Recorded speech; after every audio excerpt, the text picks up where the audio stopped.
Em Roma, o lugar realmente da mística e da religião era a Etrúria. Os etruscos eram, vamos dizer assim, os grandes fornecedores dos conceitos religiosos para os romanos. Até mais que os gregos, né? A gente fala mitologia greco-romana, mas o que os gregos deram para os romanos em termos de religião foi só essa camada de lendas que acabava fazendo as novelas e as artes, mas a religião romana, assim, ela é bastante tributária da culto etrusco, né? Os rituais romanos são rituais etruscos. Quem estuda o tarô vê que há duas figuras no tarô que representam o arquétipo da religião do pai celeste e do pai terrestre, né? Você tem a carta 1 do mago, o pai celeste, e a carta 4 do imperador. Imperador é um termo romano, você sabe, né? Que é o pai da terra. Da mesma maneira você tem, e todos os heróis assim, eles sempre têm uma figura que é o pai celeste e o pai da terra. Por exemplo, o próprio Rômulo, o pai celeste era filho de Marte, o pai da terra era Fausto, era o pastor que acabou pegando ele para criar. O próprio Jesus Cristo também, né? Filho de Deus Pai, o pai celeste mais São José, o pai putativo, o pai terrestre. Então, essa figura realmente da união do céu e da terra, na figura de dois pais, da matéria e do espírito, ela sempre é um fenômeno recorrente no ser humano. E a gente pode dizer que a civilização romana também tem um pai terrestre e um pai divino. O pai terrestre são os latinos, cultura latina, e o pai celeste são os etruscos, que era um outro povo diferente que vivia ao norte. Roma, ela fica na fronteira entre o Lácio e a Etrúria, fica no meio do Lácio moderno, mas na antiguidade na fronteira entre o Lácio e a Etrúria. Enquanto, vamos dizer, as instituições romanas civis eram praticamente latinas, as instituições religiosas eram etruscas. Quem vê o nome etrusco, os romanos chamavam de Tuscus, né? Daí vem o nome Toscana, né? A Etrúria antiga, ela está na região da Itália que se chama hoje em dia de Toscana. A gente conhece pela linguiça toscana. A Toscana, a cidade mais famosa hoje em dia é Florença, por causa do Renascimento. Aliás, Florença era uma colônia romana, Fiesole. Então, assim, os etruscos eram um povo que vivia ao norte do Lácio, ao sul do Vale do Pó e a leste da Úmbria, né? Eles também eram chamados de Tirrenos. Eles eram um povo de origem italiana, só que eles, assim, era muito interessante que os etruscos mantinham a linguagem indo-europeia dele. Então, a linguagem dos etruscos ela é bem diferente do latim. E ele é escrita também com caracteres gregos. Mas também, de certa forma, o latim foi, né? Os caracteres gregos, o alfabeto grego, que veio derivado da Fenícia, se espalhou tudo o bacia do Mediterrâneo, e todos os povos acabaram adotando, assim como, por exemplo, o nosso alfabeto foi adotado pelos índios para poder escrever a língua deles, por influência dos jesuítas, né? Os índios não conheciam o alfabeto, tinham a língua, mas não conheciam o alfabeto. Então, sempre quando um povo aparece com o alfabeto, no caso os gregos, acaba sendo adotado o alfabeto dele para usar. Da mesma maneira, também o cirílico se espalhou em toda a Europa Oriental para a linguagem russa e derivados. Os etruscos falavam uma língua diferente dos romanos, uma língua diferente do latim. Eles eram um povo europeu, de fato. O DNA dos restos etruscos mostram realmente que era um povo de origem europeia, igual os povos que vieram, estavam ao norte da Itália, ao sul da Itália. E eles ficavam ali no meio do caminho entre o Lácio e a Gália Cisalpina, o Vale do Pó. Ficavam na Toscana mesmo. E o que acontece? Os etruscos eles se desenvolveram antes de Roma. E Roma estava ali no limite, entre o Lácio e a Etrúria. Há quem diga, inclusive, que Roma era uma cidade etrusca, não romana.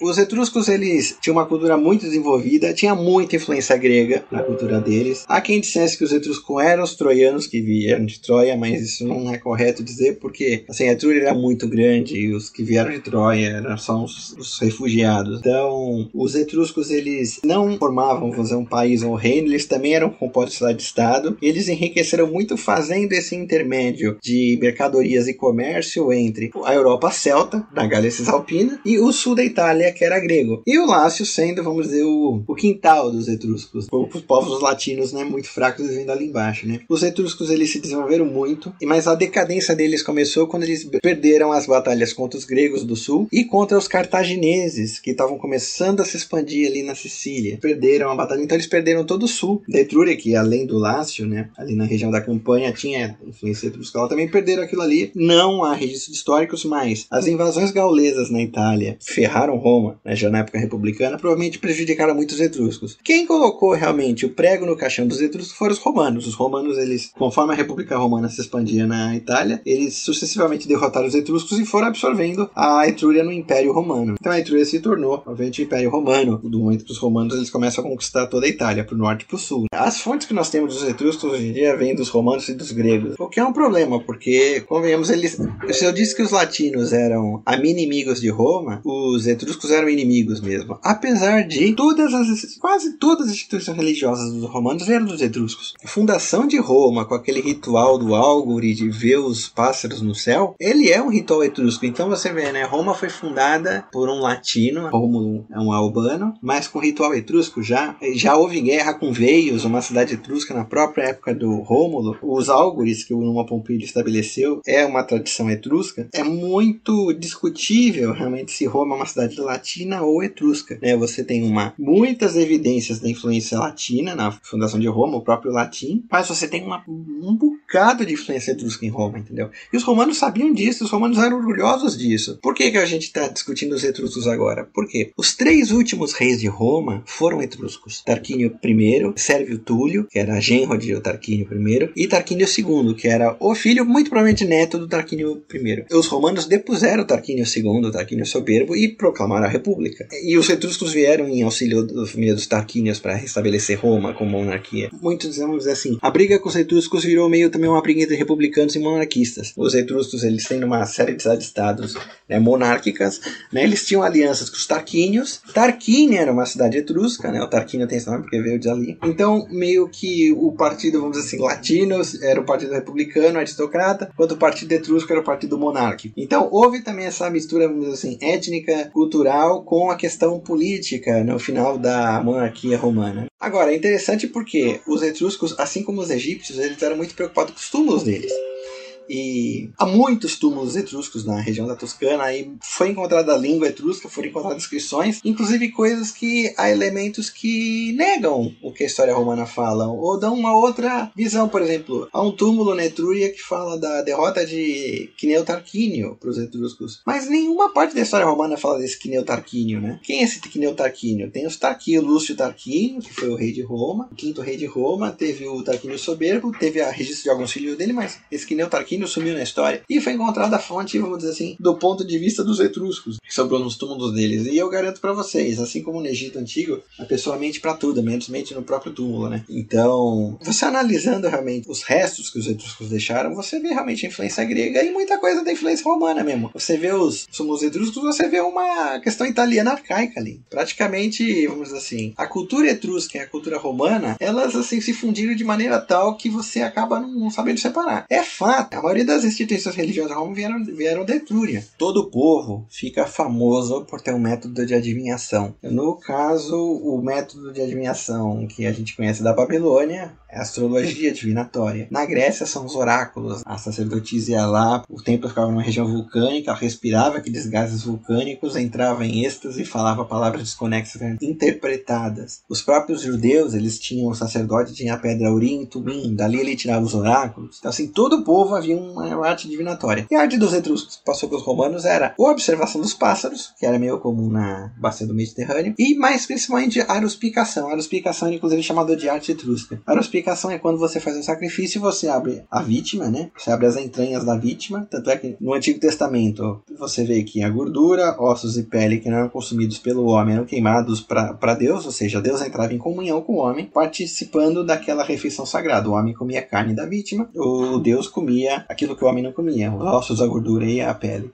O sacerdote Álgore cortava as entranhas da vítima para preparar o sacrifício e olhava para ver como é que estavam os órgãos daquela vítima. E dali ele conseguia prever o que ia acontecer. Se os órgãos estivessem bem, tá tudo bem. Agora, frequentemente haviam animais que vinham com o fígado doente. Nos casos mais histriônicos até não se encontrava o coração, não se encontrava algum órgão. Isso era um auspício terrível. Se diz que muitas derrotas romanas foram precedidas por maus auspícios em que o general não ouviu, né? O general foi para a batalha de qualquer jeito e perdeu. Então, assim, a arte etrusca, a aruspicação era muito usada pelos romanos antigos para uma questão divinatória. E tudo isso eles aprenderam com os etruscos. Há quem diga também que os faces vêm de origem etrusca. Então, os próprios romanos já sabiam isso, não tem nada de invenção arqueológica. Eles mesmos já se diziam etruscos e muitos deles tinham até, vamos dizer, orgulho, né, da origem etrusca. Há famílias romanas, né, importantíssimas que vieram da Etrúria, como os Servílios, os Tarquínios, que efetivamente foram reis de Roma. Assim, com o tempo, próprios italianos romanizados colonizados começaram a ter orgulho da origem deles. Então você já dizer que você tinha origem latina, como Cícero de Túsculo, alguém da família Tarquínia de Etrúria, isso não era problema nenhum, muito pelo contrário, né? Como eu falei no modo dos latinos,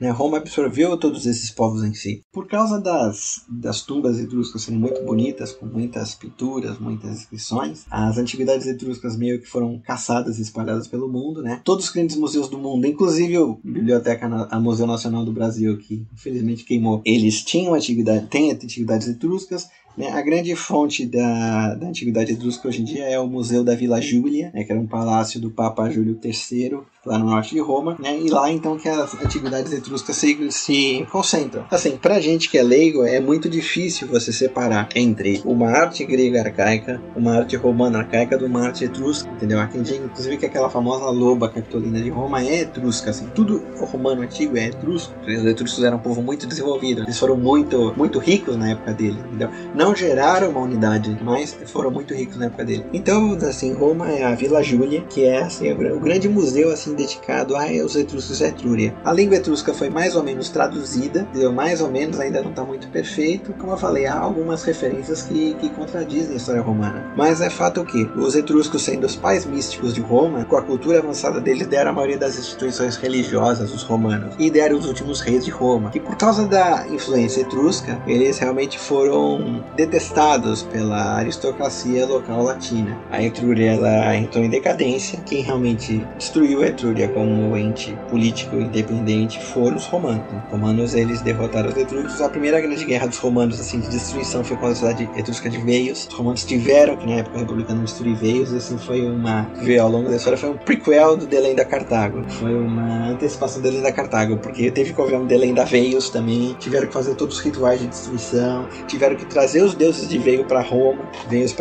Chegaram, inclusive, a passar uma moção para dividir a população de Roma com Veios, né? Isso a gente vai ver mais na frente do período republicano, mas a guerra contra a cidade etrusca de Veios foi, assim, a primeira grande guerra que os romanos falavam, ou vamos matar ou vamos morrer, né? E os romanos foram para matar, e mataram os etruscos. Então, assim, os etruscos foram conquistados por Roma, como o mundo inteiro, aliás. E aí, sim, acabou a civilização etrusca, absorvida dentro da civilização romana e se integrando, né, todos aqueles povos italianos que mais tarde ganharam a cidadania romana.